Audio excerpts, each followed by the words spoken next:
A lot of what we think about at Sequoia is we need to buy discounts to the future, and we need to not be anchored and worried about paying premiums to the past, because these companies can grow so quickly. And a company that you looked at 6 months ago is now raising money again at 3 times the valuation. And you wonder, well, I could have invested 6 months ago and I didn't, and I maybe should have, and now it's 3 times and I should just ignore it. And the question is not the premium. The question is, given what you think this company can become in the long run, is this a good entry price? How do you feel about the US's ability to lead in the AI race? I think it's very important for us as a nation to think about the importance of staying ahead in the AI race. I think the US is in the lead. I'm confident the US can remain in the lead, but it's healthy to be paranoid. Complacency would be the death knell of us. Hey, I'm Mario, and this is the Generalist Podcast. You've probably heard the saying, the future is already here, it's just not evenly distributed. In this podcast, I speak with the visionaries who are living in these pockets of the future, to help you see it earlier, understand it better, and capitalize on it. Today, I'm speaking with Roelof Botha, the managing partner and steward of Sequoia Capital. In his 2 decades at Sequoia, Roelof has backed transformative companies like YouTube, Instagram, MongoDB, and Unity, helping them grow from seeds to giants. Before joining Sequoia, Roelof was CFO of PayPal during its near-death experience and remarkable turnaround, a formative period that shaped his investment philosophy. Companies backed by Sequoia, when they were private, now account for more than 30% of the Nasdaq's total market value.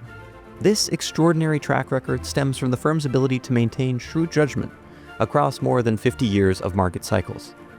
In our conversation, Roelof reveals the frameworks and principles that have enabled Sequoia to consistently identify legendary companies before the rest of the world.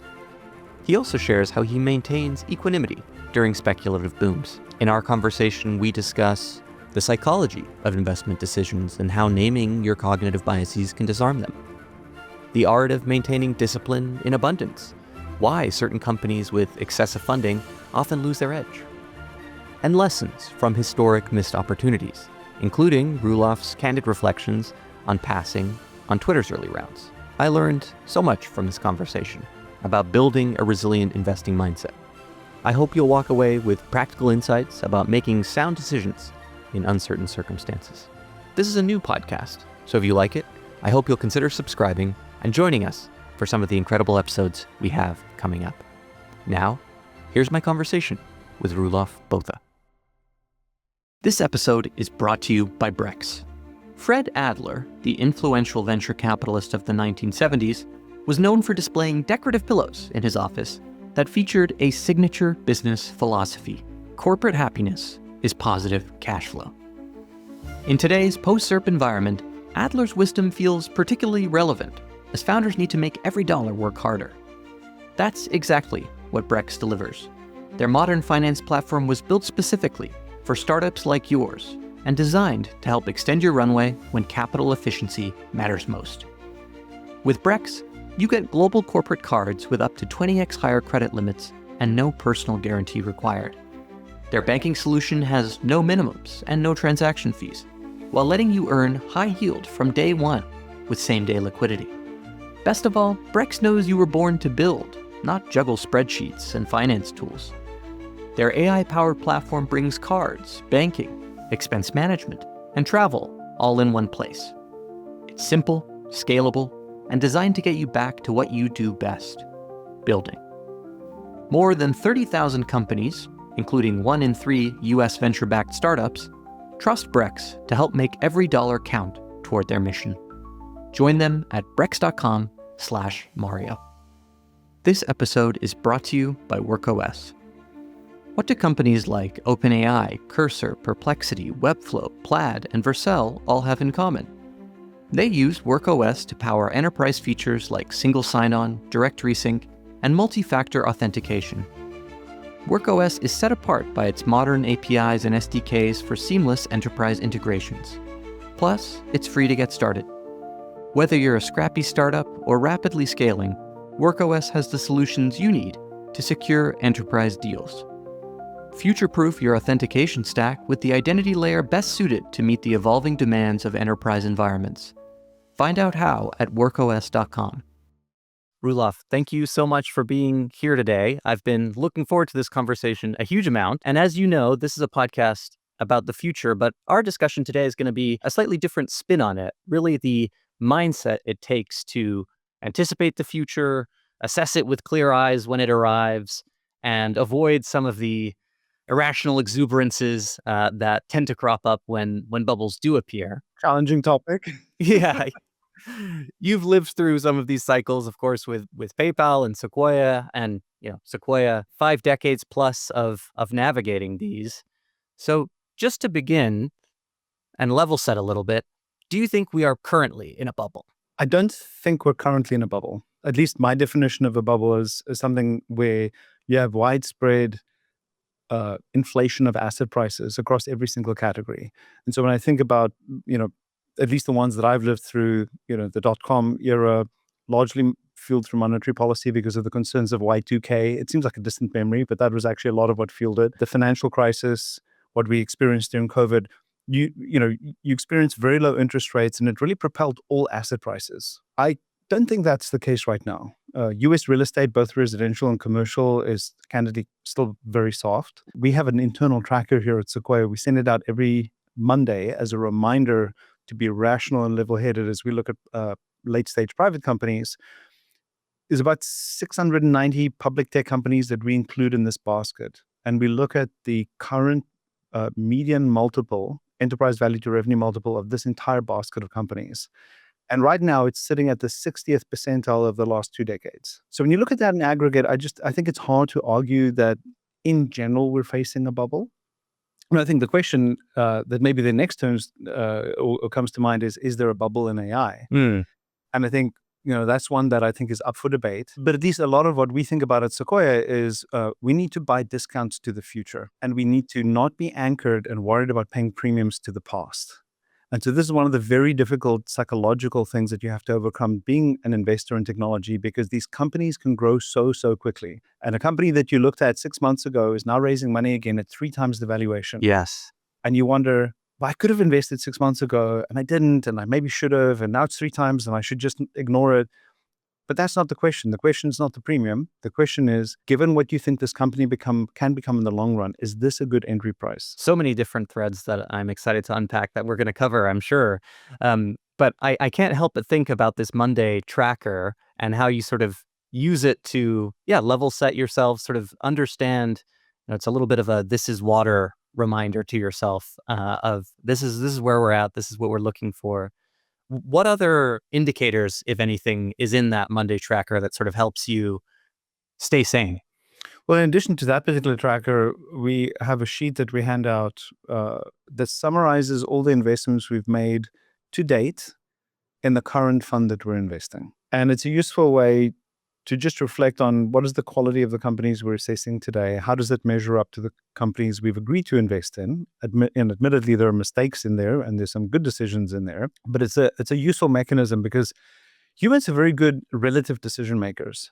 Now, I've read some interesting behavioral economics research on this, where if I show you 3 different homes and 2 of them are Spanish and 1 of them is Tudor, you'll probably pick the nicer of the 2 Spanish homes just because you have a comparison. Oh, if I showed you 1 Spanish and 2 Tudors, you might choose the nicer of the 2 Tudors. And so humans are just a little bit stuck in this relativism in how we make decisions. And so if you can widen the aperture of things that you put in that consideration set, I think it helps you make better decisions. Otherwise, you might just think about how good is this company relative to what else we're looking at today or what else we've seen in the last month. You step back, you look at a wider set, and it helps you really think about what quality means. Does this company have the potential to become a legendary company in the Sequoia language? We've had the benefit, since we've been around for over 50 years, the companies we backed when they were private today account for more than 30% of the total market value of the NASDAQ. I mean, that's just mind-boggling. And so we really think about which companies have the potential to be legendary, companies that can continue to compound and really make a difference in the world. Do you think the speed at which legendary companies are being produced is increasing or decreasing or staying the same in the world of AI? Because on the one hand, we are seeing these companies rack up revenue and oftentimes much, much faster, but it also perhaps feels slightly more fragile or a little less defensible. The rate at which companies grow into pretty rich valuations and big, meaningful businesses is shorter than ever. I think AI is playing an important role in that. But if you take a step back, you've seen this as a consistent trend over the 50 plus years we've been in business.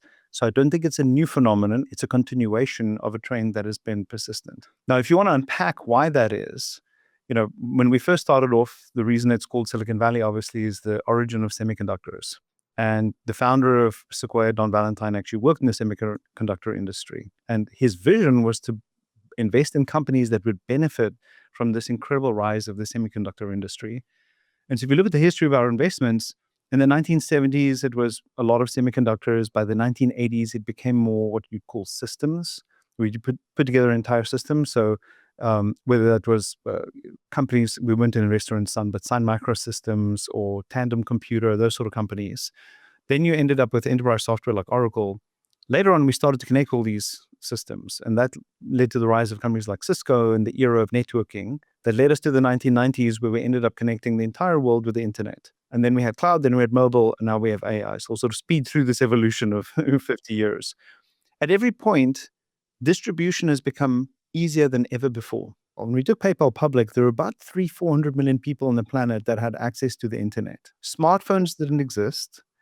And Korea and Japan were about the only countries in the world that had true broadband access. Most of the United States was on dial-up. And so that's a very, very different era. Today, you have over 5 billion people connected to the internet.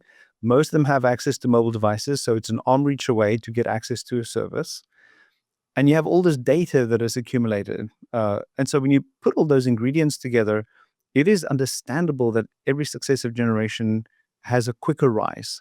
And so the time to get to 100 million users or 100 million in revenue is much shorter today than it was back then. It's not an aberration. It's an evolution. Exactly. I think that's a great way of phrasing it. This is an evolution, and it's making our business a lot more difficult, honestly, because you could take your time. It might have taken 3-4 years in the past for a company to get to 100 million in revenue. Now it can take 12 months. Part of the question is, do companies grow quickly and then reach the upper bound of their market potential? Because some companies, maybe the upper bound of their potential is 200, but they'll grow to 200 very quickly, and then the growth rate might stop. And then it wasn't worth paying a lot. But some of these companies obviously grow quickly to 100, and then before you know it, they're at $1 billion, and they're building a really durable business. And the ability to understand and discriminate between these two use cases is very, very challenging for investors. And so I think that's made our job a lot harder. And harder in the sense that part of the issue there is that because this happens so much faster, you just sort of have less time to actually understand how much durability there is, or like why is that tangibly more difficult if it just plays out faster? There are a couple of things that I think about. One is, what is your judgment of the ultimate market size potential of this particular category? And I'll give you an example. Maybe 10, 15 years ago, you saw the rise of flash sale sites. About 15 years ago, Guild and Rulala and companies like that. Yes. And they had a meteoric rise. Mobile phones already were prevalent, and so people would shop on these. And there was a judgment question about whether this would become mainstream. Could you imagine that 80% of Americans would be engaged in a flash sale every week? Yes. Or was it going to be an important category, but a smaller category? And it is impossible to tell in the early days because these growth curves are just spectacular. And then there's, if you think about S curves, like logistic curves of where things tap out, it turned out in that case that flash sales didn't become mainstream. It's an important category. And so it was the right decision for us to not invest in those particular categories. But that's the judgment. What's the upper bound? Is this thing truly mainstream or not? So that's the first question that's difficult. The next one is, because it's such a short-lived phenomenon, it's unclear whether you can prove sustainable competitive advantage. These categories are typically not undiscovered or unknown to others, and there's usually a few other competitors. And even if you have the early lead, it doesn't guarantee that you'll succeed long term. Google wasn't the first search engine, and there are many other examples in history that the first mover advantage is often a disadvantage in technology. Often it's a second or a third mover that can spot some of the challenges that tripped up a first mover that enable them to do an end run. Facebook wasn't the first social network. Mm-hmm. I mean, these are two yes, $1 trillion companies examples. That weren't the first in their categories, Mm-hmm. and yet they ended up being victorious. And so there's this tricky judgment of whether or not this company can sustain its early lead and be the winner. So it's both a market size challenge and a competition challenge that makes the judgment very challenging. Fascinating. Looping back to sort of this moment in AI. You sort of tweeted recently that we're repeating the mistakes of the past, and particularly you cited, the practice of managers starting an SPV, putting a tiny amount of capital themselves in, and then bringing in some tourists to join, and really having very little skin in the game. Are these some of the signs to you that maybe things are getting a little too hot, or we're seeing too much of this bloatedness in AI, or is that really something that you're seeing across venture? It's particular to AI, where there's a tremendous amount of enthusiasm. And again, my definition of a bubble is it has to be pretty broad-based. In every era of technology investing, there are individual companies that are overpriced and that don't end up living up to the hype. So that's one challenge. The other one is, even when there are good investments, I worry that investment dynamic ends up muddying the water.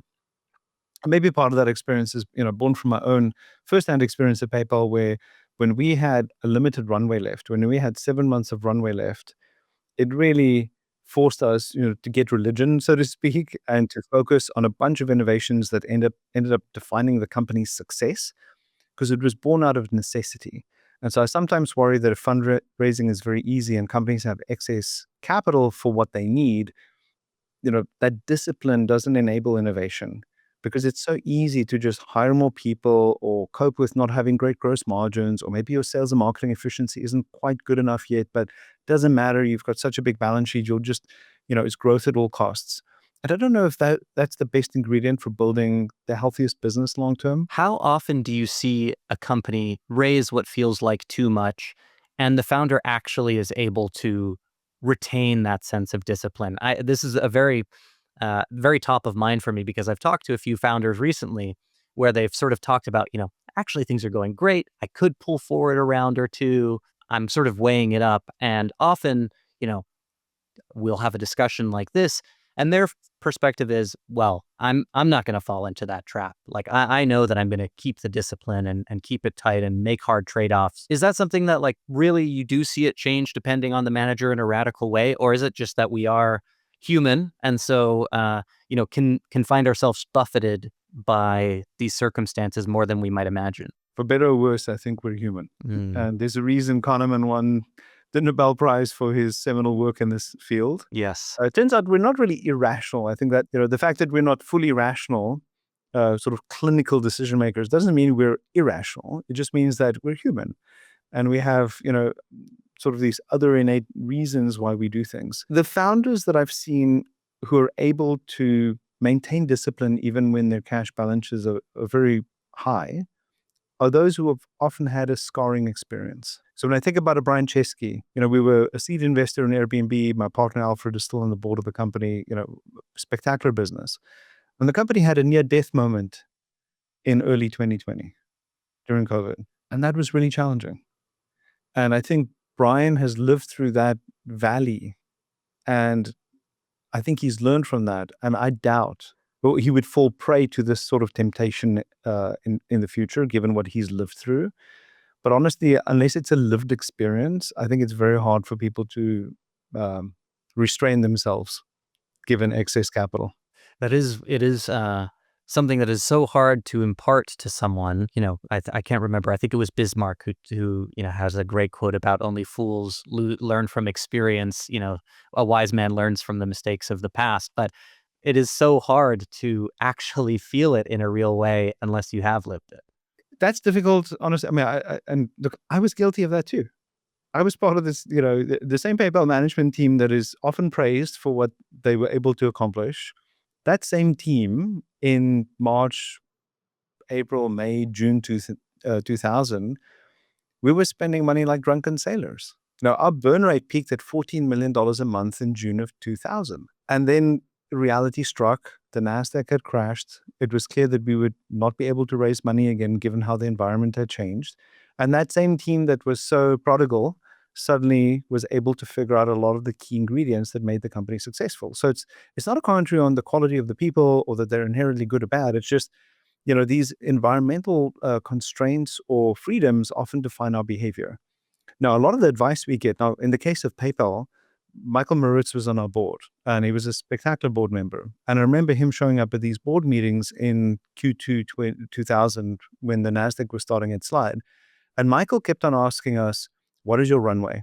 And he really got us to focus on our cash position and face the reality that we were not going to be able to raise more money to buy our way out of it. We had to innovate, figure out a business model, drive down our costs. And that perspective, that 10,000-foot perspective from a board member who had seen previous cycles, was invaluable to helping us realize it sooner, because we could easily, left to our own devices, have spent another 3 or 4 months, at which point it would have been too late. And so he gave that perspective. And so I think that's a lot of the work we do at Sequoia, is we draw on this 50 years of experience. We work as a team at Sequoia. Our phrase is that when you get one of us, you get all of us. And so we discuss these challenges at our partner meetings. We discuss it at our portfolio reviews. We'll sometimes have another partner join a meeting with another partner at a company where they're on the board, just to help bring perspective, because we want to be able to pay it forward to a next generation so we can learn from some of those mistakes. And that's part of why we wrote the Black Swan memo just as COVID hit. We did an Adapting to Endure session this was in May 2022, when the market was just starting to slide, and I don't think people quite woke up to the reality of what was going to happen in the next year or two. And we very quickly rallied our portfolio companies because we collectively could see a pattern that others may not recognize. And a lot of our founders, we thought of this idea on a Thursday. We worked the entire weekend to pull together the presentation. And at Monday, I think it was at 7 a.m., we gathered the call with our founders. And we had, over 150 of our founders show up for this call, the Zoom meeting. And we shared this knowledge because we wanted them to benefit from this collective insight. And many of them were able to make important changes in light of that. So I think that's part of the role we play as an advisor and board member and thought partner to our founders. Yes. We talk about the importance of these lived episodes, and PayPal obviously going through that valley of despair, and the world sort of, I think you've talked before about the press sort of poking fun at PayPal during that period, Earth to Palo Alto headlines and this sort of thing. If there was, a rather discrete experience that you could give to entrepreneurs or new managers to live in some, virtual reality world that could really simulate it, what would be the experience that you lived that you think would really hammer home those lessons to someone? I think for me, it was this, June of 2000, when we weren't yet generating revenue. The burn rate peaked. We realized that online fraudsters were starting to steal millions of dollars from us. It was a little bit under the radar, and we hadn't quite realized it. And we woke up to that reality. When you sit there, I just graduated from Stanford Business School. I was on a student visa. I had a year to work in America. So from my point of view, this is my one chance maybe to make good on this promise of the American dream. And I'm sitting at the company, we have 7 months of runway. And it was scary. And, when I think about the innovations we made, we figured out how to redirect payments to ACH. We fixed all the fraud challenges. We refined our revenue model at that point. And we went from burning a lot of money. We generated 15 million in revenue that year. We generated 105 million in revenue in 2001, and then 240 million the year thereafter. So when you think about that as a trajectory, but it really required us to rally. And so, I don't know, so if I had to think about the lesson, I sometimes encourage founders to think about, what would you do if you only had 12 months of runway left? What decisions would you make? That's clarifying. It's really clarifying. And there's something we put in our own investment memos at Sequoia, which is the pre-mortem and the pre-parade. And this idea that, at outset, dream for a second if everything goes right in the pre-parade. Why should we imagine that this company could yield a 10x or 100x return for us? And then the pre-mortem really helps you focus on the key challenges that the company has to overcome. And there's a version of that the management team themselves needs to conduct, which is, forget about the fact that you have 3 years of runway. You only had 12 months left. Yes. What would you do? It is really clarifying to focus the mind. That's an incredible exercise. You talked a moment ago about Daniel Kahneman, and it strikes me that you are really, and have been for a long time, a student of decision-making, of cognitive biases, of people like Kahneman and Tversky and so on. When did that interest start for you? Was that something that, back in the actuarial days piqued your interest, or was it really something that you honed once you began your career in venture capital in earnest? It's just a mix of a bunch of those. So my dad's a professor, or was a professor of economics. He's retired now. So I think I got a little bit of a window into that through him. I loved my economics classes when I was an undergraduate, studying actuarial science. Now, interestingly, to study actuarial science, you generally design life insurance products, pension fund products that live for very long periods. You might issue a life insurance policy for the next 30 years that somebody is going to be alive, or you're designing a pension plan for somebody who's age 25 today who needs a retirement income in 40 years. And my actuarial science professor always talked about how actuaries are trained to think decades into the future, and accountants are trained to think 1 year in arrears.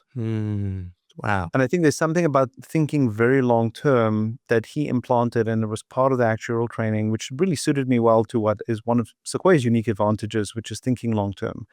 And I think that's part of how you overcome some of these biases is you change the time dimension over which you consider things. You expand the time span of discretion, and it helps you see through some of those traps. Then I'd say when I was at Stanford Business School, there were some amazing classes that I took, and just amazing professors who exposed my mind to some of this thinking. We did a class in organizational behavior, in particular, that I think really opened my eye to heuristics, as it's affectionately called. Yes. Heuristics and biases. And then I started to read a bunch of books about that. There's a book by Dan Heath, who's a professor at Stanford. I actually invited him to one of the Sequoia offsites, and he helped us analyze some of our historical decisions in small teams in a way that, there's no finger pointing. It's just, what did we get wrong in this decision? And then analyze it, and what psychological traps did we fall into? And the challenge is we will all continue to fall into these traps. Even if I've studied it, it doesn't make me immune from them. But as a team, if we're well versed and understanding it, you can actually name them. And recently we've introduced it in some of our investment memos. One of my partners, Pat Grady, had this idea that we think about the biases that may be at play from the person who's trying to sponsor an investment, and that they name those biases and actually just put them in the investment memo. I might have gone native on this particular investment. I've not made an investment in 6 months, and maybe am I trying to lean too far forward just because I feel I need to make a new investment? Whatever you think your bias is of the moment, and you write it down and you name them. And when you name them, it disarms them, and you can talk about them. Remove a step removed, and we as a team collectively can minimize our collective biases. Incredible. Yeah, you're taking it and you're sort of extracting it from the person enough that they can actually start to look at it a bit themselves and say, that actually is maybe what's happening here. I mean, that brings up so many interesting questions to me. One of which is, do you notice that you tend towards any particular biases, or as an organization, do you find actually, when this sort of dynamic is at play, we actually need to be extra careful, for example? It's an interesting question. Unfortunately, we keep on discovering new ones. So I wish we could say there are well-trodden ones. And maybe that's a good lesson, actually. Sometimes it's okay to make new mistakes. Repeating mistakes isn't great. I think the two that really tug at human nature in this business, at one level, there's anchoring and adjustment. And it gets to this notion that I talked about earlier, where we need to buy discounts to the future, not be concerned about premiums to the past.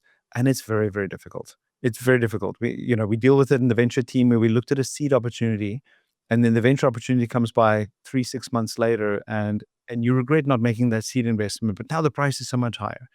We deal with it from venture to growth. We deal with it within our growth business. And so that to me is a very difficult one to fight, this anchoring and adjustment bias. The other one I think we struggle with is loss aversion. So the prospect theory, which was one of the key innovations from Kahneman and Tversky, dealt with this fact that most of us are risk averse in the domain of gains, and we're risk seeking in the domain of losses.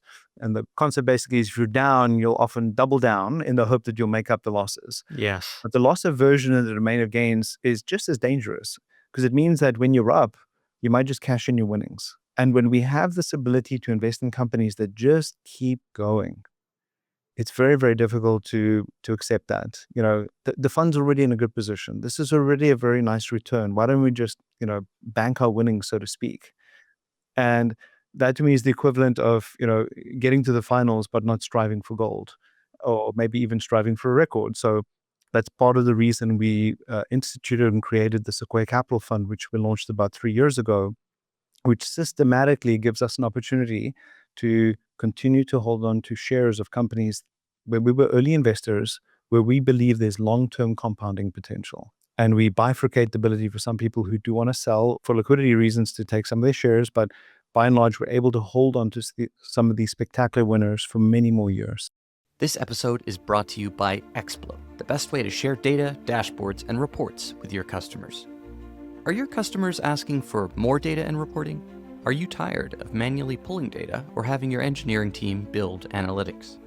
You've probably gotten these requests, but they drag down your team with work that isn't the core focus of your business. Enter Explo, an all-in-one platform for sharing data and analytics with your customers.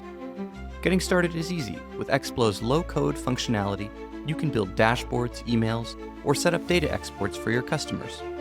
Once you're ready, simply add dashboards into your SaaS application or start sending data directly in the Explo platform. The best part? Your users can use Explo's AI features to create their own reports and dashboards, eliminating data requests for your support team. Simplify the way you share data and analytics. Try it free at explo.co/Mario. That's explo.co/Mario. Just to make sure I understood on anchoring an adjustment in the example you gave, the example would be you saw this company at seed, now it's 3x a few months later. You anchor too much on that first price and struggle to make that adjustment. Is that sort of the right framing, or what am I missing? Yes. I'll give you a concrete example with Jack Dorsey. So when he started to build Square, now called Block, at the time that I first met him, it was called Squirrel, by the way. Oh, wow. I don't think I knew that. That was the original name of Square when it was a seed opportunity. So it was about 6 or 7 people that were working out of an apartment. It was on Mint Plaza in San Francisco, just off Market Street. And I went to visit him in the apartment. I'd met him when he was building Twitter. Because of my PayPal and financial service experience, I was really enamored with this idea of mobile payments and what it could be. And I went to meet him, and I really loved what the company was building. And he gave me a prototype of the original Square dongle back when mobile phones had audio jacks. Truly crazy to think about. To think about it, they turned it into audio waves, and the application that they built on the phone would interpret those audio waves to understand what the magnetic code was to enable you to authorize the transaction. And he gave me the prototype. I remember coming to the Sequoia office, and I was like a child who just received a birthday gift or something. I was running around the office. I was showing all my partners this. I would ask them for the credit cards, and I would do a demonstration and charge them $5. Yeah, then ran off. And then ran off. Now I gave the money back. But I was so giddy about this company. And then as we had to make a final investment decision, the valuation was a little high for what I thought was a pre-launch company. They didn't have demonstrated product market fit, even though I instinctively loved the company. I struggled with making that investment, and it ended up, they raised money at a roughly $50 million valuation, pre-launch, 9 months before launch. Then they launched the product in, I think it was August, September 2010. And I started to see that the product was taking off. One of my former PayPal friends was at the company, told me that things were going well, and I reconnected with Jack. And the opportunity was very different because at this point, the company had a product that was hitting the market and there was a clear inflection. And Square then at the time raised at a valuation of over $200 million valuation. It was, I think, $220 million post money, something like that. So you're paying a price that's more than 4 times the price you could have paid 9 months ago. Is that the right decision? Sequoia is not in the business of investing. At the time, we didn't think Sequoia should be making investments of a $15 million investment at that kind of price in our venture fund. It broke convention for us to do so. And so I asked for forgiveness from the rest of my team, and I really strongly advocated that we should make this investment. And I really swallowed my pride because I was the person who didn't have the guts 9 months earlier to make a better investment at a lower price. And that's the kind of anchoring and adjustment. Now, I've given you an example where I overcame it. This was 7 years into my career as an investor at Sequoia. Almost 8 years. And I struggled with that a lot earlier in my career. And some of my biggest regrets is when I struggled with this anchoring and adjustment phenomenon earlier in my career. What did you miss because of that phenomenon, if anything comes to mind? Twitter. Same company, same founder. Wow, Jack really did a number on you somehow. There are other ones. I'm just giving you one. There's a long list of failures that I can unfold for you if time permits. No, we listened to Twitter at the Series A, and we had an opportunity to invest $2 million at I think, a $20 million valuation, which in retrospect would have been a spectacular investment. This was 2007. iPhone hadn't launched. Different valuation framing in that era, for one thing. Completely different valuation framing. But keep in mind, this is before mobile phones had launched. I mean, my sign-up date on Twitter is 2007. It was an SMS service only.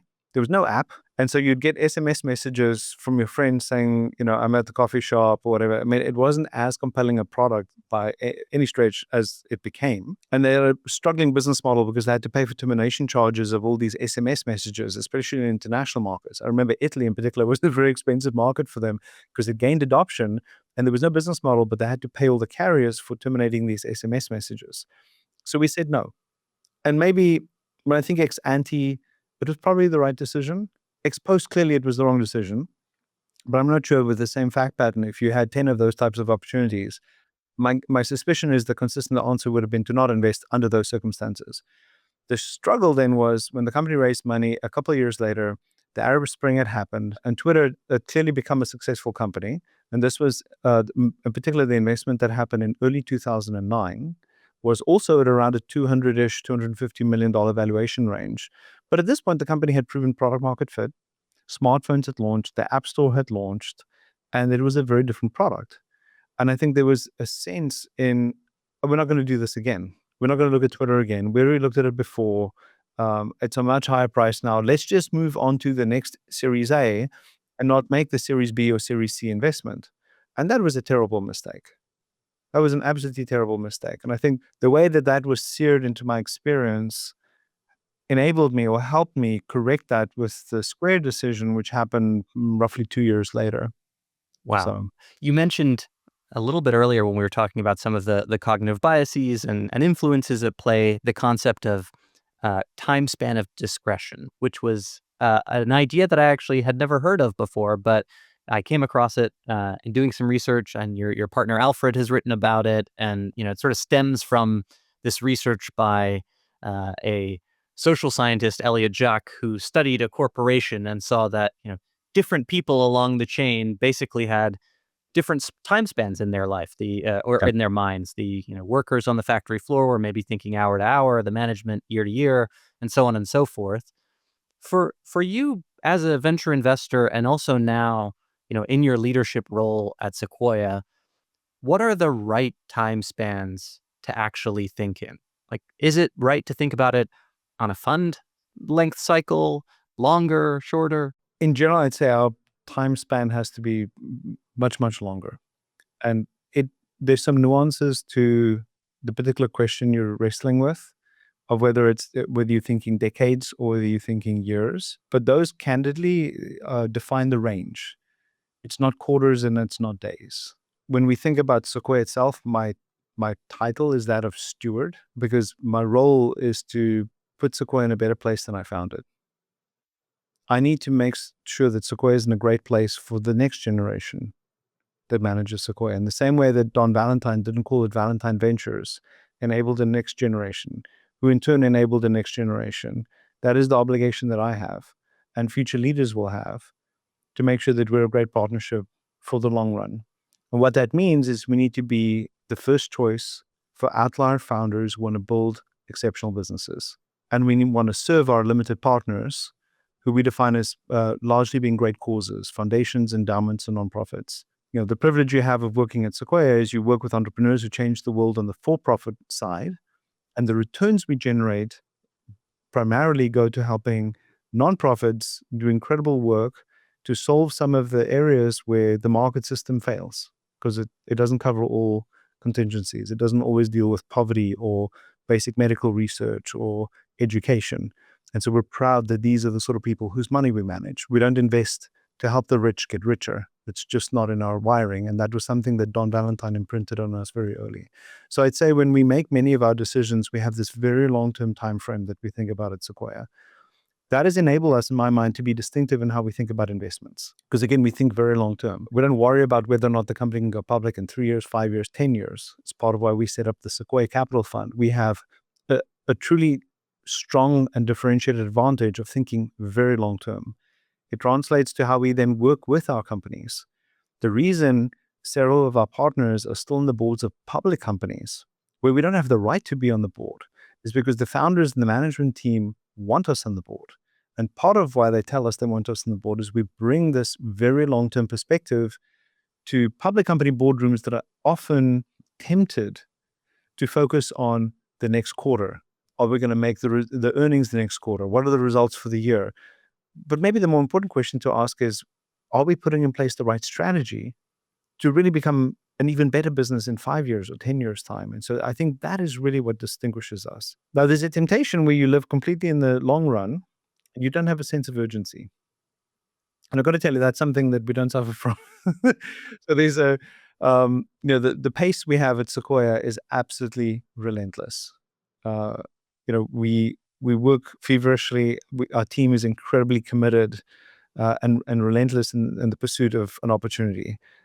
Several times this year, I've taken company meetings on weekends, or it's late night conversations with founders, or we have 4 days within which we make a very important investment decision, and we just rally. You drop the ball. You maybe miss a family dinner. You maybe miss that personal appointment that you'd look forward to, because this is what we do. We're totally committed to it.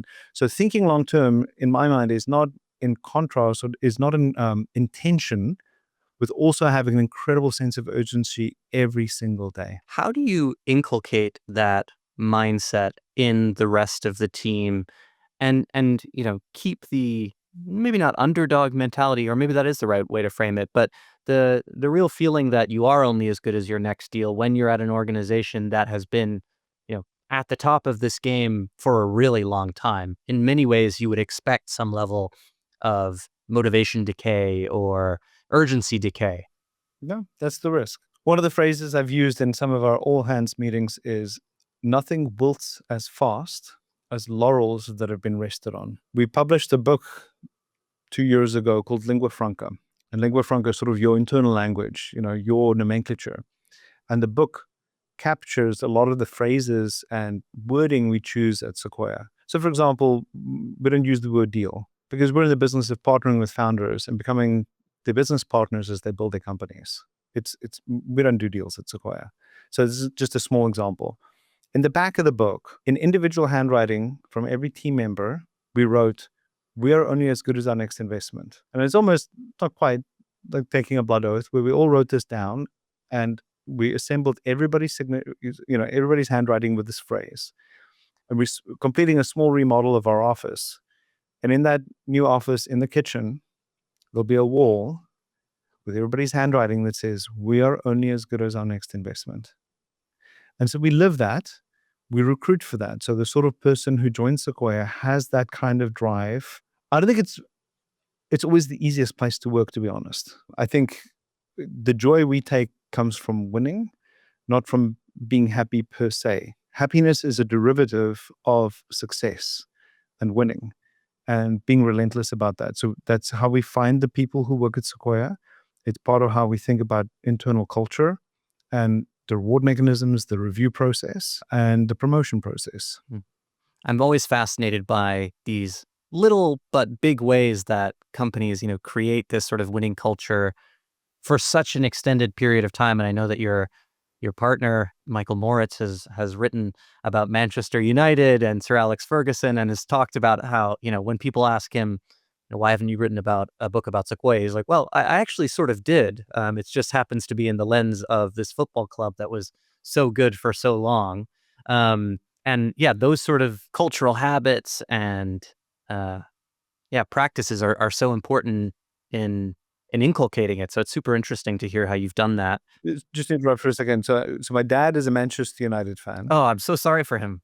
His sons are also Manchester United fans, and none of us have ever been to Manchester, which is kind of strange. And the reason is my grandfather was ambassador to Germany, obviously long before I was born. My dad was a young boy at the time, and that's when the team died in the Munich air disaster. Yeah, wow. And so, for no reason other than sympathy, my dad, a South African kid living in Germany with my grandfather as ambassador, chose the Manchester United team because he felt sorry for them.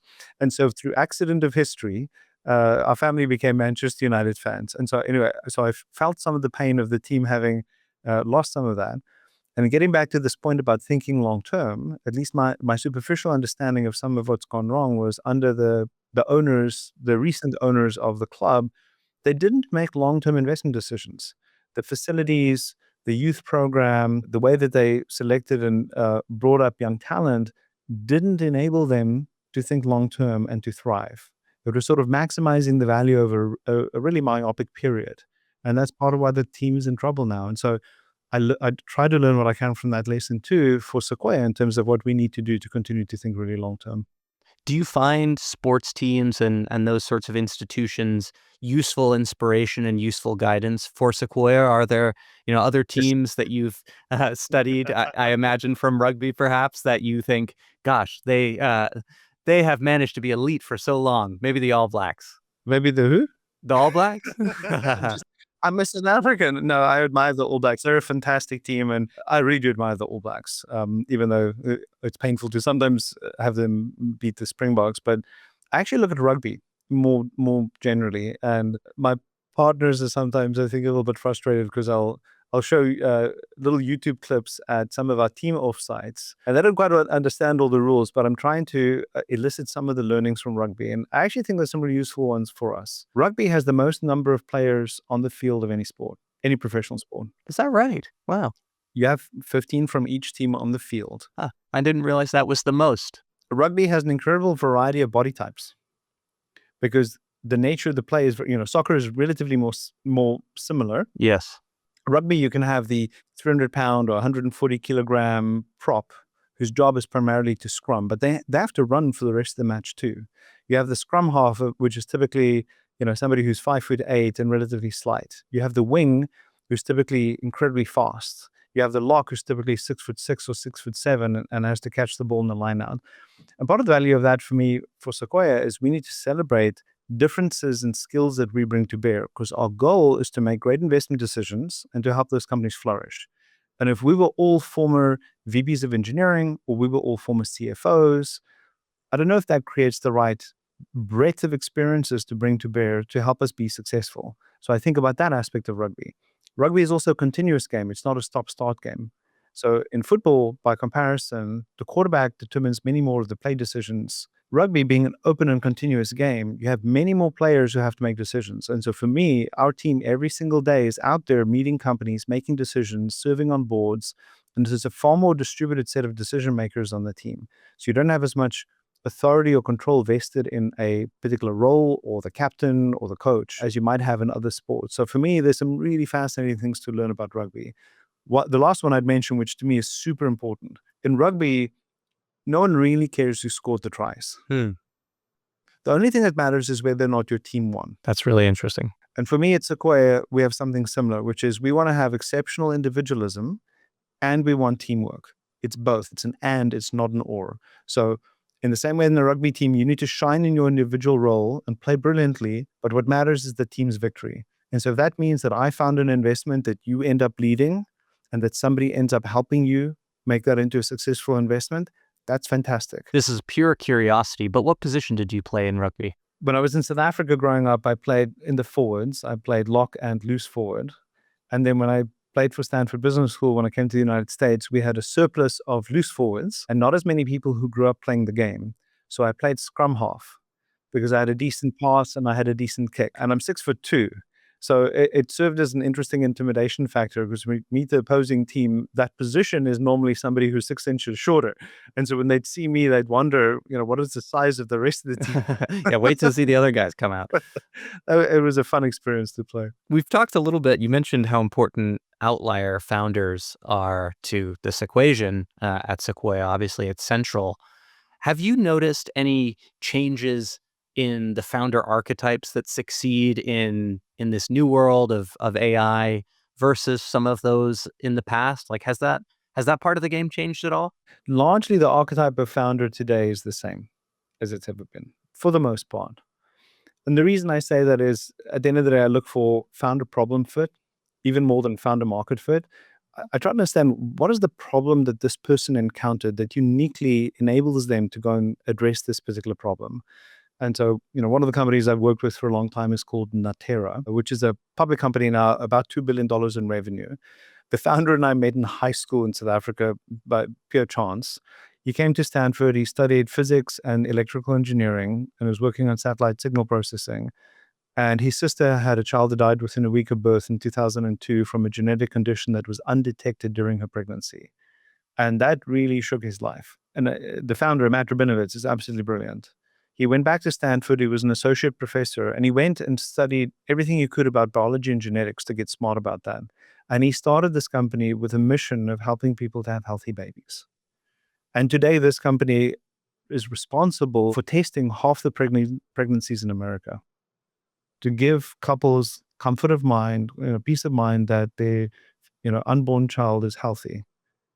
And they've since branched out into doing oncology testing. They do organ transplant rejection testing. It's an unbelievably beautiful company in terms of how it serves society and how it really changes people's lives. When you go to the company's office, you have all these photographs that people have sent in of them with their babies, for example, just thanking the company for doing what they do.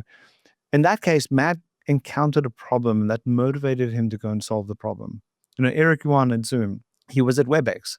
He saw that the technology hadn't kept up with what was possible at the time, and that inspired him to go and start Zoom. He had firsthand knowledge of this particular problem space. And so many of our great investments follow this pattern where the founder sees that opportunity. So that the founders focus on solving the problems for their customers, truly being distinctive in the product that they deliver, these things are truisms. There's something which has changed, which is, and this again is a continuum over the last several decades, the level of abstraction, because of the quality of underlying technologies, enables a slightly higher level sort of focus in the founding team. So when I was at PayPal, we literally had to build our own data centers. We had to buy servers. We had to have a team that would go and plug in networking gear. We had to do a deal with Equinix to find capacity for us to put our servers in and then negotiate for backhaul and things like that. And then the cloud emerged. And for a company like YouTube, when I invested, they were really one of the first to take advantage of the beginnings of cloud computing. You didn't need that.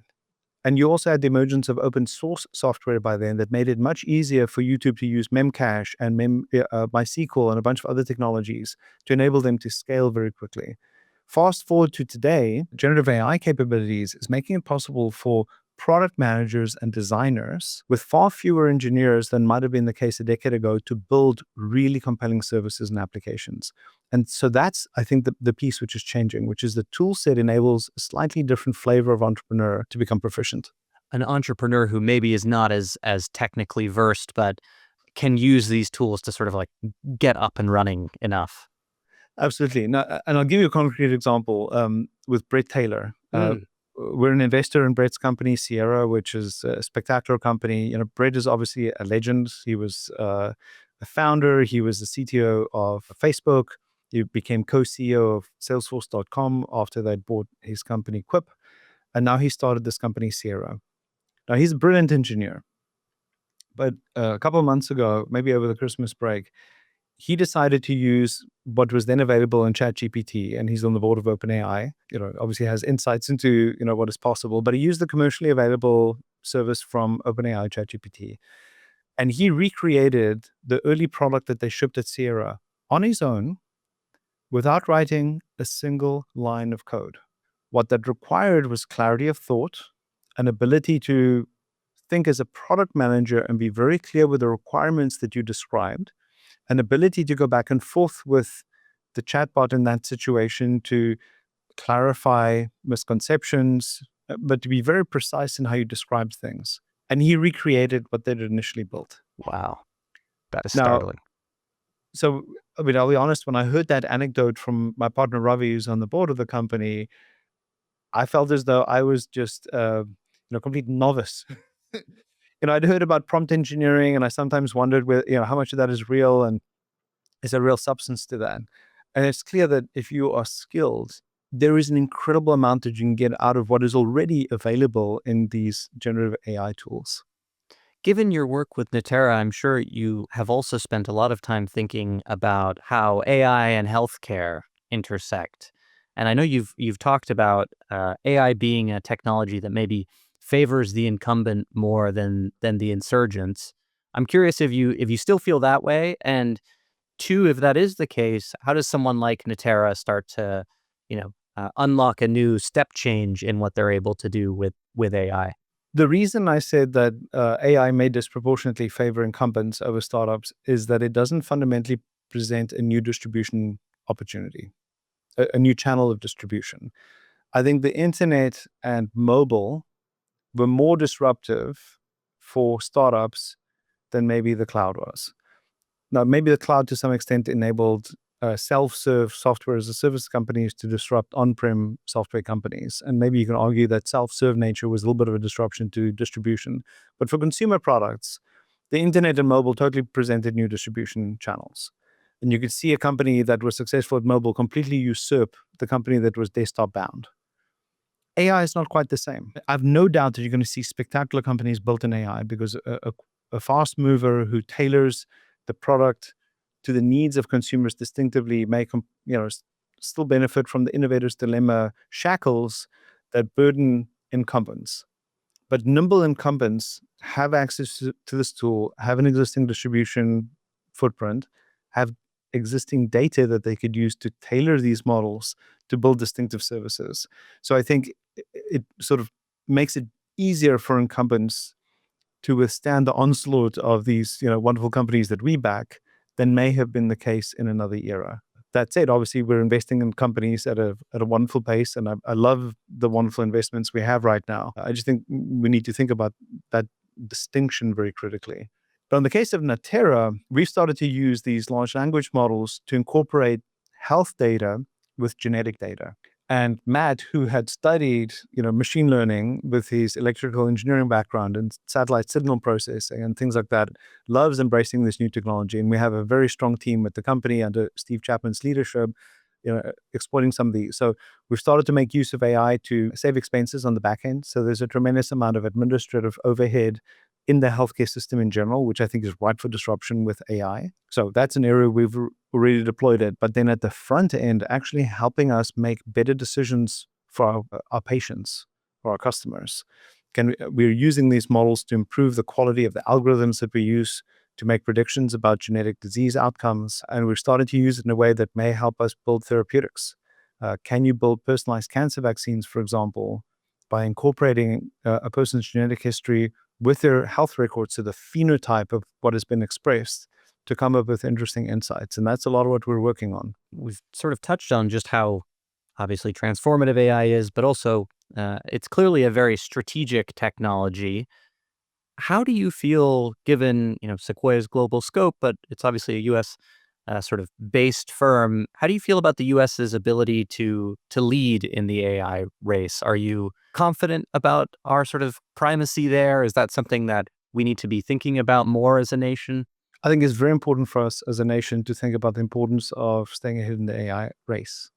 I think the U.S. is in the lead. I'm confident the U.S. can remain in the lead, but it's healthy to be paranoid. As it was the phrase from Andy Grove, only the paranoid survive. So complacency would be the death knell of us. When I think about an ability to regain or retain the lead, there are a few ingredients. One is the people, the talent. The second one is resources. And the third one is what's the regulatory framework and rules of engagement that enable you to flourish or to not. So when I think about those three ingredients, the US is incredibly well placed. We have the highest density of talent in this field. Candidly, partly because we've had immigration of incredibly skilled labor. I think 40% of the founders that we've backed historically were first-generation immigrants. It's a huge part of success in American entrepreneurialism, by the way, is first-generation immigrants. When you look at the scientific research that's published in the United States in and around AI, my guess is half the names are foreign-born. Yes.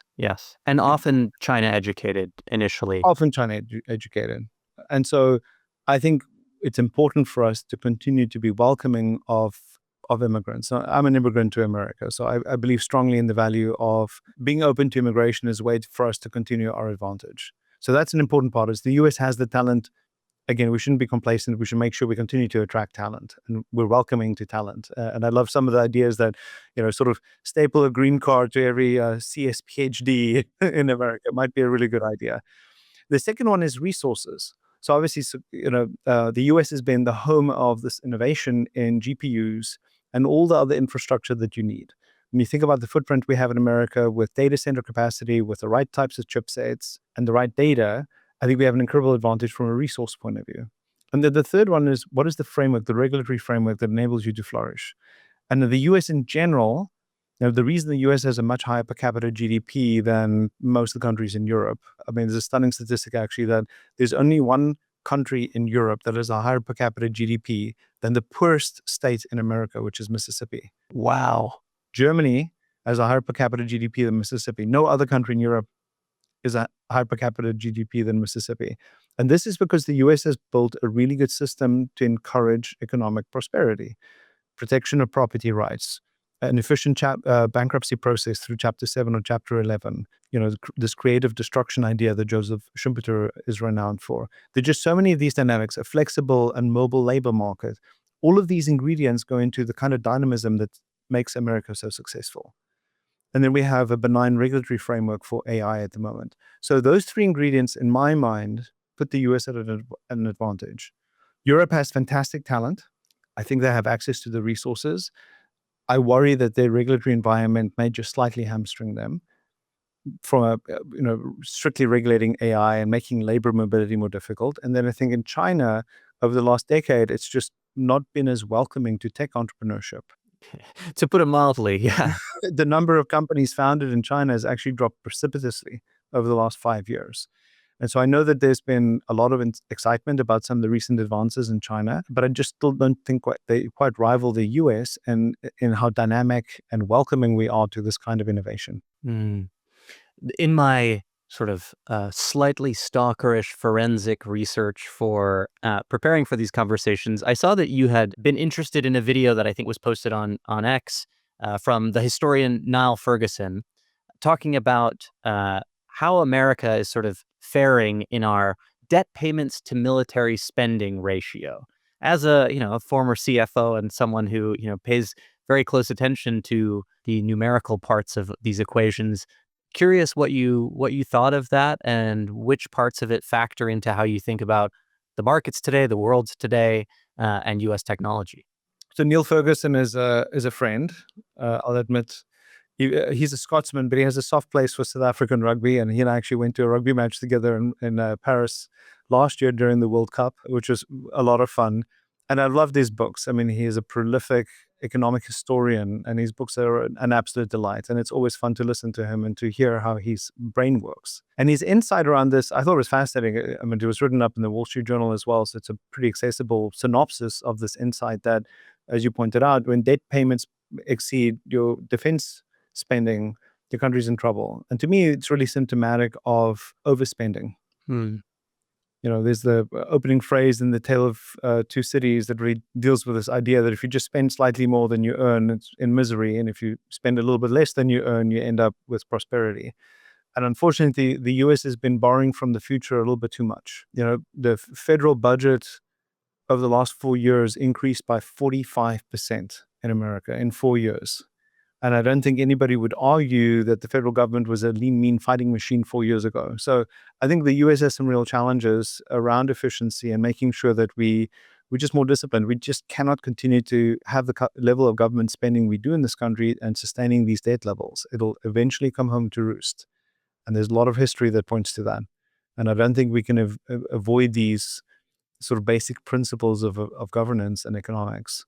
And so that does worry me. I'm not having grown up in America, I don't belong to either political party. And so I focus a lot more on the policies that are being implemented. And I realize what's happening right now. And in Washington, is not always perfect. There are going to be good things and bad things that emanate. I do think the one thing that is probably useful is for us to just trim down the federal government and to make it a lot more efficient and a lot more focused to serve taxpayers better than it does now. And so we don't end up running into a debt crisis. Agreed. As Sequoia's steward, you have sort of seen an evolution of some of the things that the firm does, introducing ARC as an early stage program. You also talked about some of the public market investing you've done. Why were those initiatives so important to securing Sequoia's future and, avoiding the pre-mortem that you might have sketched out at one point? Well, it all starts with our mission, which is to partner with outlier founders from idea to IPO and beyond, and to help them build enduring businesses. And so when you unpack each of the elements of that phrase, from idea to IPO and beyond. So if we want to partner with you from the idea stage, we have to be with you as early as possible. And if we want to be beyond the IPO, the beyond piece, that explains part of why we've built the Sequoia Capital Fund, so we continue to be in business with these exceptional founders. I always thought it was quite strange that the IPO is this expiration date of a venture investor's relationship with the companies. You invested in the team when when I helped us lead the investment in MongoDB, there were 12 people and the company had no revenue. And this was in 2010. And then the company goes public, I think in 2017 maybe, and then the relationship ends. I mean, the company went public at, I think, $24 a share. Today it trades at about $200 a share. So the company's increased. If you just think about it, about 90% of the company's appreciation happened after the IPO. And the company's had to build some really interesting products and deal with some interesting strategic challenges since the IPO. Isn't that part of what we're supposed to do in partnership with the founder? Anyway, so that to me is an example of why the beyond has made sense. And we created the Sequoia Capital Fund to not have the IPO as an expiration date, to capture some of the sustained appreciation for our LPs.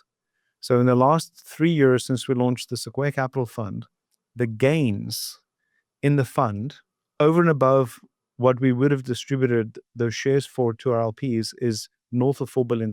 Wow. Just the gains.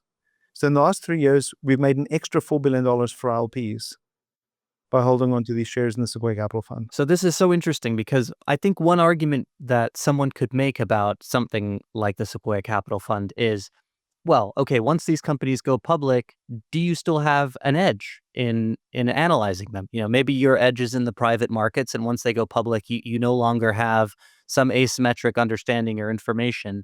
But it sounds to me like there is some sort of deep reality or understanding of the founder team or DNA of these companies that you can generate by partnering with them so early and seeing them for so long, that really does stand you in good stead as a public market, steward of capital. How do you think about that? Did you have to convince yourself of that in any way? Yes, because there's another counterbalance to that, which is, are you too close to the company to Yes. take a step back and see some of the challenges and maybe understand the competitive dynamics? Are you too close to the management team that you drink your own Kool-Aid, so to speak? So there is a tension there, no doubt. But our history has, and the reason we created the fund is we just looked at the data. And the data was that we would have made a tremendous amount of money for our limited partners if we had been more patient in distributing shares in general. Now, admittedly, some of those companies didn't accrue a tremendous amount of additional value, but some did. And even if you just kept the entire basket of every single Sequoia IPO, you'd have been better off waiting than distributing when we did. And then the claim or the challenge for us is, can we actually do better? Can we discriminate and figure out which of these companies that truly have legendary potential that we might want to hold on to for another 5 or 10 years and let them compound? We were the original seed investor in NVIDIA. We were the first investor in Google. Today, one of the trillion-plus companies. Right? But we made it, we distributed those shares very early on. We received shares in Facebook from our sales of WhatsApp and Instagram.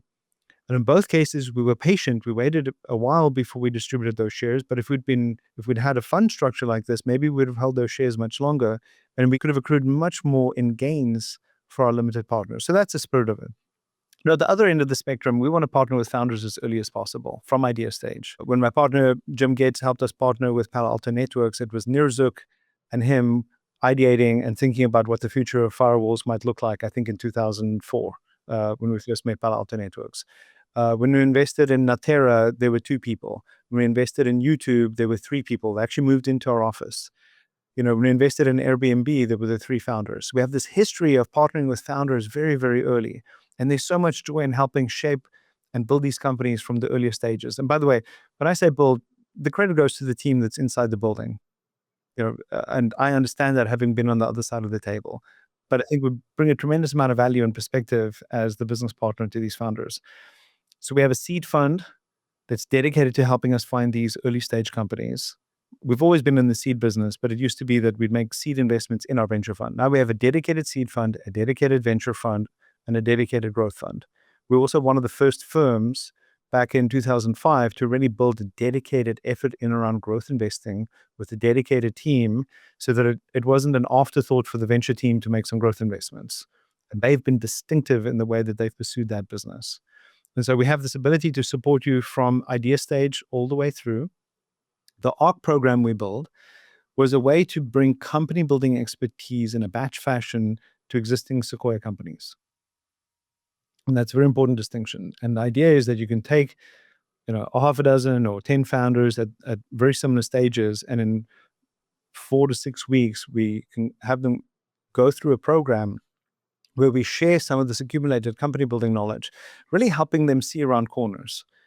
Instead of waiting until an incident occurs 3, 4, 9 months down the road where they have to Yes. deal with an interesting challenge, give them some of the tools in advance so they can deal with that, when the time comes. And it has the benefit of building community. We love having our founders build this network. I mean, Sequoia's biggest asset in my mind is this network and this community of founders we have. And they love helping each other. And so when they go through a community experience like this, they'll end up picking up the phone or sending each other emails, and they don't always ask us for help. They'll ask each other for help, Yeah. which is fabulous. Invaluable. Sequoia's been, I think, really forward-looking from what I can tell from the outside, at least, in being very data-driven, using data to sort of improve decision-making, spot trends or companies earlier. I think there was a program that you guys had for a while called Early Bird. I'm curious how AI has altered the sort of parameters of venture for you, and how you use it and might use it in a few years from now. So we use AI. We actually have a engineering, product design, and data science team at Sequoia that's basically as big as our investment team. And that's an investment we made starting in 2019. And just to give you a quick sense, we have this offsite in 2019, the pre-parade, pre-mortem exercise we apply to ourselves. We actually asked every single member of the team to write up a full-page pre-mortem and pre-parade, and then we anonymized them, and we circulated them, and we read everybody's view on pre-mortem and pre-parade. And the value of anonymizing it is that we want the triumph of ideas, not the triumph of seniority. I don't want people to think that, my idea is the best just because it's, I'm the one who wrote it. Maybe somebody else has the best idea. That's fantastic. I want us to win. Yes. And so we did that exercise. And one of the conclusions we had in this pre-mortem, and literally we had this image that was, the autopsy of Sequoia in 2030. What went wrong? Why did we end up losing? One of the things amongst a few others was we didn't adequately invest in technology. And so we've endeavored to build a lot. I don't want to share too much publicly because it's a little bit of our secret sauce. Yeah, that makes sense. But we use technology very aggressively internally. And that's part of why the investment team we have today is the same size as it was a decade ago. Wow, really? You're able to get that much leverage that you can really power these people up. Yes. And Jess Lee, who runs that team, has done a phenomenal job building out that team for us, and she leads that effort. And she whimsically actually used superhero figures, an Iron Man picture with one of the partners' heads superimposed, and sort of say, my job is to turn you into a superhero by giving you these tools and capabilities to just totally propel our productivity. That's the spirit with which we're building this technology. It's not building technology for its own sake. And so, if you think about it, it's probably pretty easy to anticipate. At the growth investing stage, there are usually some signals that you can pick up. You might be able to get credit card panel data to show you revenue momentum. You might look at employment momentum or job postings, the size of their sales team and the rate at which it's growing. You can look at references on G2 Crowd or things like that. There are signals that you can pick up that help show when these companies are growing. And that's obviously something that public investors in the hedge fund space have done tremendously. Know Netflix's, subscriber numbers and revenue before they actually release earnings, because that's how cleverly people are able to pick up these signals. There's a version of that in the growth business. In the venture stage, there aren't those sort of signals. It's about the people. And so then we have to think very creatively about the ways in which we pick up signals about people and the networks, this wonderful network that we've built up historically. So if you think about it, I might know somebody from PayPal days, certainly earlier in my career, and that was a very strong signal that if somebody from my network at PayPal left something and I knew how good they were, that was a valuable signal into whether that might be an opportunity for us to pursue. So that's the kind of spirit of things we're building on our venture stage. And then I'd say the last category is helping us think through how to interpret things that come in through the transom. And large language models have this fabulous ability to synthesize and summarize. And so can you have AI augment your ability to look at a company's website or their presentation and help you tease out some of the key insights that you need? Help you quickly surface the competitors for this category to help you quickly assess, is this worth an hour-long meeting or not? And that's the kind of way in which, again, we're using AI to propel our productivity. You can also, I'm sure if you're not already using it this way, imagine it acting as your sort of Kahneman bot and dispassionately analyzing whatever biases might be at work as you write a memo or things like that. That's interesting. And it's a really good idea. I'll I'm incorporate that. Thank you. I'm glad to contribute. Roelof, we love to end each episode with a few philosophical questions. And so I'd love to ask you, if you had unlimited resources and no operational constraints, what is an experiment you would love to run? So one of my favorite movies growing up was Groundhog Day. Maybe you're too young to have seen it. Oh, no, I've seen it. You've seen Groundhog Day? Of course. So when I was younger and I was a student, my fantasy equivalent of Groundhog Day was that I could study every degree at the university where I went, and that I could read every book that was in the library. I wish I could just learn all that stuff. And so when I think about where I sit today, the experiment that I'd want to run is I'd want to be able to meet every single company, listen to every single founder, think about my predictions of what works and what doesn't, and then see how I get it right and how I can get better at that decision making. Because today I have the constraint that, I only have so much time and we only get to see so many companies. But I have this training set, my AI model of making decisions, which is the companies that I've seen historically at Sequoia. And I try to use that to help inform the decisions I make every single day. I wish I had an unlimited data set of meeting every company and understanding all the industries that they serve and all the qualities of entrepreneurs and market dynamics that I get right and get wrong so I can get even better. I love that. I always say that if given the choice to pick a superpower, I wish I could read every book just by touch. And I imagine sort of walking the library of my old college and, just through that old technique of osmosis. leaving it under your pillow doesn't work. Huh? I tried that. Yeah, unfortunately not. What's a tradition or practice from another culture or time period that you think we should adopt more widely? There's a Japanese concept called kodawari. Hmm. It means the relentless pursuit of excellence. Ooh. And it was the theme of an offsite that we held in Japan a few years ago. And we resurfaced this theme when we had our limited partner meeting last year and sharing this idea of kodawari. And for me, it typifies how I think we should pursue our business at Sequoia. It's relentless pursuit of excellence. We want to write the best investment memos, have the sharpest insights, be the best prepared when we show up for board meetings or partner meetings. And the idea is that you take incredible pride in the work you do. And part of how you see it manifest in Japan is the people who clean the Shinkansen, the high-speed rail, are incredibly proud of the work they do. The person who's the sushi chef, and this is I dream of Jiro. Yes, Jiro dreams of sushi. Jiro dreams of sushi. Just a relentless pursuit of excellence. He's invented some of his own equipment in this pursuit of the perfect sushi bite, or the fruit that you might see in Japan, where you might pay $100 for this melon, but they literally prune all the other fruits off the plant, so all the nutrients are packed into this one. They surround it with tin foil so it has perfectly evenly distributed sunlight to help ripen the fruit, and it's just perfect. I wish we had more of this relentless pursuit of perfection. That's a new word for me. I love that. Final question. If you had the power to assign a book to everyone on Earth to read and understand, which book might you pick? It's the book I do hand out to people. It's called Man's Search for Meaning by Viktor Frankl. A great one. Why does that one resonate so much with you? So Frankl was a Holocaust survivor, and the book doesn't detail the horrors of what he endured, but it really talks about the insight he had into human nature. And there are competing views of what motivates us. There's sort of a hedonistic view around, we pursue pleasure. There's Adler, who thought that we pursue power, and that's where we derive value and meaning for our lives. Frankl's view was something called logotherapy, which is purpose. And that purpose may be a mission, it could be a family member, it could be a pursuit, but there's something else that really keeps us going.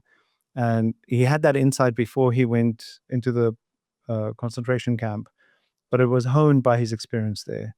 And he saw, for example, that the death rate increased around Christmas and New Year. Not that any of the captives were Christian, but it was a remembrance of time with family. And many people lost hope in those windows, and they basically would give up on life because they had no reason to live anymore. And he has this phrase that, someone who has a why will bear almost any how. And so for me, when I think about your own personal life experience, you need to understand, meaning, because money is not going to bring you happiness. It buys luxuries, but it's not going to bring you happiness. And so it's very important for people, I think, to define their personal happiness. And then when it comes to building a company, mission-driven companies just do better. And you can't staple a mission onto a company if it's inauthentic. It has to be truly authentic. And I gave you the example of Natera, that Matt wants to help people have healthy babies originally, and more, the company's now expanded, but it is such a mission-driven company. It defines the kind of decisions that they make inside the company. It gives people comfort when they're pulling in all-nighters or doing incredibly hard work to remember the higher purpose that they're serving. It's part of how we think about it at Sequoia, where our purpose is to help budding entrepreneurs realize their dreams. Our job is to help them fully realize their potential by harnessing our collective experience. And the other part of our purpose is to help our limited partners do great things with the gains we generate from them, truly change people's lives in the world. And when you put those together, it provides a very powerful mission to keep you going when times are rough. So Man's Search for Meaning is the book I recommend. A great choice. And I can't thank you enough for your time today. I have learned a huge amount from your wisdom and stories and enjoyed it so much. Thank you. That's it. Thank you for listening to this episode of the Generalist Podcast. Please subscribe on Apple Podcasts, Spotify, or your preferred podcast app. Ratings and reviews help others discover these discussions. So if you enjoyed the conversation, I'd be grateful if you could take a moment to leave one. For all past episodes and more, visit us at thegeneralist.substack.com. See you next time as we continue to explore the future.